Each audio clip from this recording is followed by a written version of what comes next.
अस्सलाम वालेकुम नाजरीन। ड्रामा सीरियल दस्तक की आने वाली एपिसोड बहुत इंटरेस्टिंग होने वाली है।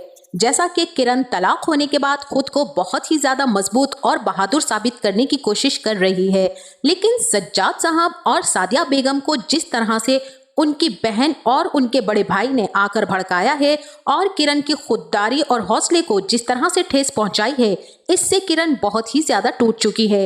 लेकिन यहाँ पर कबीर मामू ही वो वाहिद इंसान है जो आज के तरक्की याफ्ता दौर और इस दौर के हालात के साथ चलना और कामयाब होना जानते हैं।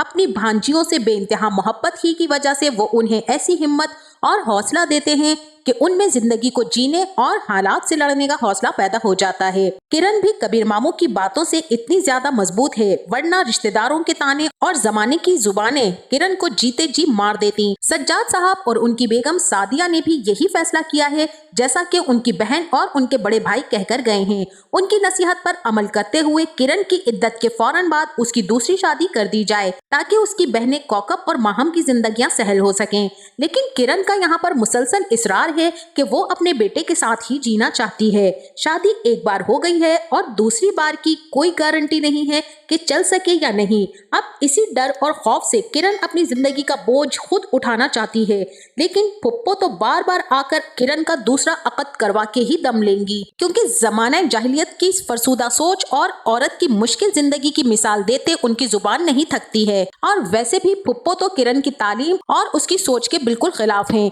इसी के साथ कबीर मामू से जिस तरह से वो खार खाती हैं, यही वजह है कि वो नहीं चाहती हैं कि अब उनका भाई मजीद बेटियों का बोझ और दुख उठाए, जल्दी जल्दी शादियां करके उन्हें चलता करे और सुकून का सांस ले। अब वहीं दूसरी तरफ सैफ की माँ का जो हाल फरियाल ने किया है, वो तो सैफ की माँ के लिए बिल्कुल ही नाकाबिल बर्दाश्त है और वो हर लम्हा किरण को याद करती रहती हैं और अपने पोते को ही सोचती रहती हैं। अब यहाँ पर फरहीन सैफ की माँ उसे ब्लैकमेल करने की कोशिश करती है कि तुम्हारे वालिद इस दुनिया में नहीं रहे और मैं तुम्हारे दिल में नहीं रही। सैफ की माँ को सैफ की तलाक और अपने पोते से दूरी का बेहद गम है और उन्हें हर तरफ खालीपन, अधूरापन और बेचारगी ही नजर आ रही है। जिस तरह से सैफ ने अपने हनीमून प्लान पर जाने का बताया और साथ ही सैफ ने ये भी कह दिया कि आप खाला की तरफ चली जाएं या फिर सारा के पास कनाडा चली जाएं, हम 2 हफ्तों के बाद ही वापस आएंगे। तब मिसेस शकील खुद को बहुत ही बेबस और मजबूर समझती है कि शौहर क्या गया, सारी दुनिया ही उजड़ गई, ना ही बेटा अपना रहा ना ही पोता पास रहा।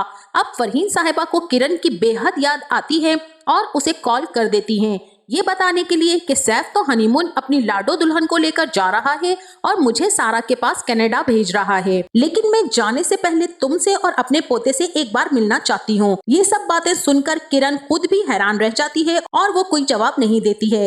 हालांकि किरण ने उनसे ये भी कह दिया था कि मेरा आपसे कोई ताल्लुक और रिश्ता नहीं रहा, जबकि मुझे पेपर्स भी मिल चुके हैं, मगर यहाँ पर किरण एक माँ होने के नाते उन्हें इनकार ना कर सकी। अब इसी के साथ जब फरहीन बेगम सैफ की माँ जब किरण से मिलने आएंगी, तब किरण को सारी सूरत हाल ऐसे बताएंगी जैसे वो इनकी बहू नहीं थी बल्कि बेटी थी। खुद से शर्मिंदा भी होंगी, लेकिन पोते की मोहब्बत में मिलने चली आएंगी। किरण की माँ उनसे कहेंगी कि आप तो बेटे की माँ हैं और आपका बेटा तो आपसे बेहद मोहब्बत करता है, आपकी हर बात मान लिया करता था। बेटों की माँ की जिंदगी एक लड़की की माँ होने से बेहतर होती है। लेकिन मिसेस शकील कहेंगी कि बेटी की माँ होना कोई फख्र की बात नहीं होती है, बल्कि माँ की जिम्मेदारी होती है कि वो अपने बेटे को ऐसा मर्द बनाए जो दूसरी औरत के लिए साहिबान हो। और हमें बेटियों के नसीब से ज्यादा बेटों के नसीब के लिए दुआएं करनी चाहिए, क्योंकि बेटों के नसीब से आने वाली कई जिंदगियां जुड़ी हुई होती हैं। तब किरण कहेगी कि आपका बेटा तो आपसे मोहब्बत करता था, वो इस तरह से कैसे अकेला छोड़ गया। तब सैफ की माँ कहेंगी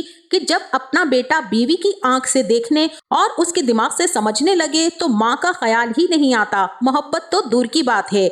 मुझे तो मोहब्बत किरण तुमसे हो गई थी, जिस तरह से और जिस मान से, जिस चाहत से मैं तुम्हें अपनी बहू बनाकर लाई थी, उसी मोहब्बत करने वाले बेटे ने मुझे आज खून के आंसू रुला दिए हैं। मिसेस शकील तो अपना दुखड़ा रोकर चली जाएंगी, लेकिन अब वहीं दूसरी तरफ फैसल की माँ जो कि माहम का रिश्ता लेकर आई थी, वो भी किरण के मुंह से खुद उसकी तलाक का सुनकर उल्टे पांव लौट जाएंगी, जैसे तलाक ना हो गई अछूत की बीमारी ही हो गई। क्योंकि इस माशरे में अभी तक जमाने जाहिलियत की तरह से तलाक को एक दाग और धब्बा समझा जाता है, जो औरत को ना ही जीने देता है और ना ही मरने देता है। इस तलाक की वजह से न जाने कितनी बेबस और मजबूर लड़कियां अपनी जिंदगी अजाब में गुजार रही हैं। बहरहाल अब माहम का फैसल से मोहब्बत का और जिंदगी भर साथ निभाने का रिश्ता सिर्फ और सिर्फ किरण की तलाक की वजह से खत्म हो जाएगा और इसके बाद जो दोबारा रिश्ते वाली आंटी आएंगी तब भी वो किरण की तलाक को लेकर इतनी ज्यादा संजीदा हो जाएंगी कि रिश्ता करना चाहिए या कि नहीं और किरण की तलाक के मुतालिक सवाल जवाब शुरू कर देंगी। तभी सज्जाद साहब को भी बहुत ही ज्यादा गुस्सा आ जाएगा और वो उन खातून से बरमला इजहार कर देंगे कि आप यहाँ माहम का रिश्ता लेने आई हैं या किरण की तलाक की तफ्तीश करने आई हैं।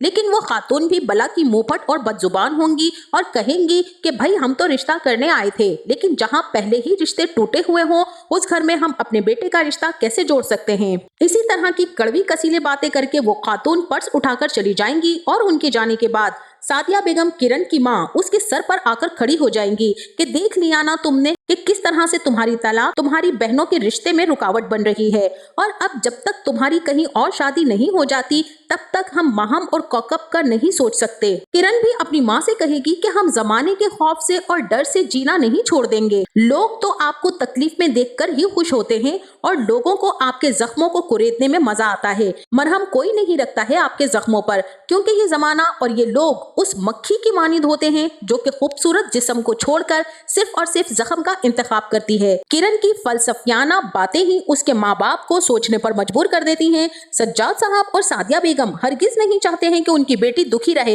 लेकिन जिस तरह से जमाने वालों और रिश्तेदारों ने उन्हें बातें सुनाकर जलील किया हुआ है वो बहुत ही सख्त परेशान हैं। अब इसी के साथ किरण जॉब के लिए एक कंपनी जाएगी और उसे वहाँ एक बेहतरीन जॉब फुल फैसिलिटीज के साथ मिल जाएगी। किरण अपनी जॉब पे मसरूफ हो जाएगी, ना ही घर में ज्यादा रहेगी और ना ही ज्यादा बातें सुनेगी।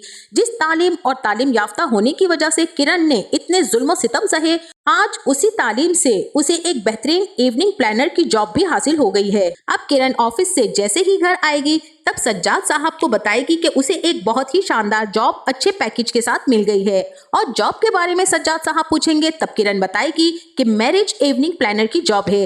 तब सज्जाद साहब किरण को जोर देते हुए कहेंगे कि तुम दूसरों की शादी की फिक्र छोड़ो, अपनी शादी की फिक्र करो बस। क्योंकि सज्जाद साहब जो कि अपनी बहन से मिलकर आए हुए होते हैं और उनकी बहन और बड़े भाई ने उन्हें जिस तरह से पंप करके भेजा होता है, सज्जाद साहब उसी तरह से किरण को शादी के लिए फोर्स करते रहेंगे। अब मुझे तो यहाँ पर सज्जाद साहब के उतरते चढ़ते रंग की कुछ भी समझ नहीं आ रही है। कभी तो सज्जाद साहब किरण का साथ देने की बात करते हैं, तो कभी जमाने के डर से और खौफ से दूसरी शादी पर मजबूर करते हैं, तो कभी अपनी बहन और भाई की बातों में आकर अपनी ही बच्चियों पर जब्र करने लगते हैं। यहाँ पर सज्जाद साहब भी किसी बर्तन का ढक्कन नहीं लग रहे हैं, ना ही उनकी ट्रेन एक पटरी पर चलने वाली है। जिस तरह से उन्होंने अपने साले कबीर की जायदाद को धोखे से अपने नाम साइन करवाया है और मुझे लगता है कि उनकी शातिर बहन और चलाक भाई ने प्रॉपर्टी के पेपर्स भी सज्जाद साहब से हथिया लिए होंगे कि तुम्हारी पढ़ी लिखी बेटियां ना देख लें वरना कयामत ही आ जाएगी।